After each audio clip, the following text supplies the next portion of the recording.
বাবা, আমরা আসলাম, তুমি সাবধানে থেকো। ছুটি পেলে তোমার বৌমার নাতনিকে নিয়ে আমরা সবাই আবার আসবো। হ্যাঁ, সাবধানে যাস বাবা। বুঝলে স্বপন, আজকাল শরীরটা ঠিক ভালো যাচ্ছে না। এই ভালো তো এই খারাপ, কখন যে কি হচ্ছে কিছু বুঝতে পারছি না। একা থাকি তো বেশ ভয়েই আছি। তোমায় তো কবে থেকে বলছি অবিনাশ, ইন্দ্রজিৎকে বলে কেয়ার গিভারের প্ল্যানটা নিয়ে নাও। আমি ওটা নেওয়ার পর থেকে বাবাই বাড়িতে না থাকলেও অনেকটা নিশ্চিন্ত বোধ করি।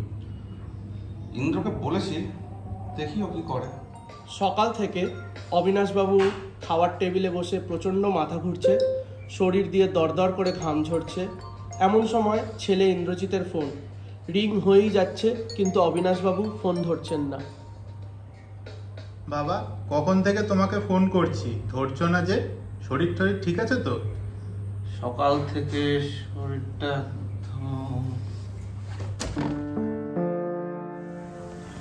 এখন অনেকটাই সুস্থ আছি, খুবই নিশ্চিন্ত বোধ করছি। কেয়ার গিভাররা নিয়মিত যত্ন নিচ্ছে।